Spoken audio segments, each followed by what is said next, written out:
Hi Sandro, I thought you'd perhaps like to talk to us today about the article that you've just written on the cultural risk management framework.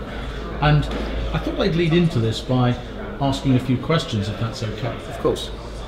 I think we all know that the CIIA published a paper on culture in 2013.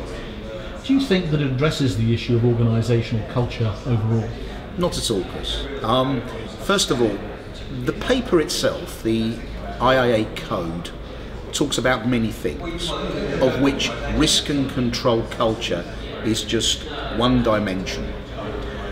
I was shocked yesterday to hear a very senior internal auditor describe the audit of risk and control culture as a fad that will go away.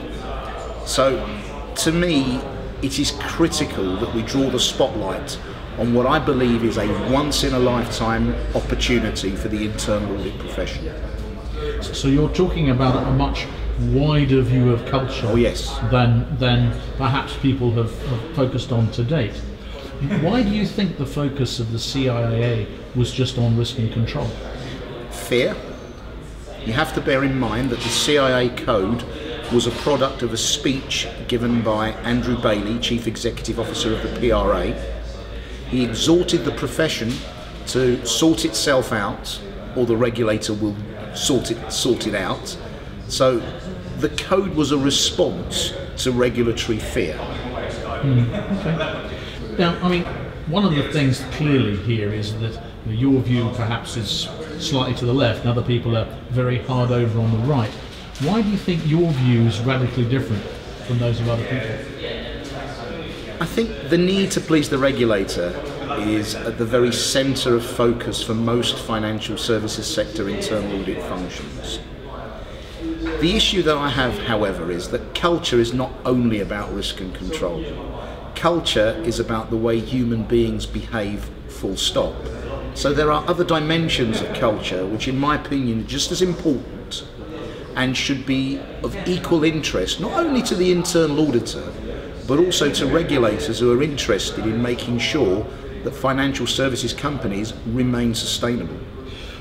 I think that's fair to say, and I understand where you're coming from on that. But do many other people share the same view as you? No.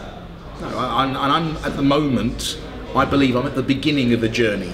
I believe we're at the beginning of the journey, Chris, in trying to make our point. This article is a paper that is designed to try and make a business case for internal audit looking at culture in a wider context. At the moment, the internal audit community is focused on one thing and one thing only, which is dealing with risk and control culture.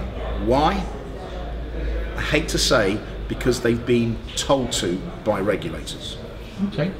So to draw us to a conclusion, I mean, what do you think are the next steps that the internal audit profession needs to take in respect to this very difficult subject of culture? I think, first of all, please read my article. What that article will suggest is that there are other elements of culture we need to look at. We need to look at whether a company is innovative enough in terms of its culture, whether a company's ethos in terms of team, individuality is appropriate, whether a company is sufficiently or overly orientated towards a market. I believe internal auditors then need to establish a tactical plan. Where do you want to be on this subject? By when? How are you going to get there? Where are you going to get your sponsorship from? The article, I believe, Chris, sets a framework that one can aspire to, and I really do see it as one of my professional missions to try and make my business case. Okay, thank you very much indeed.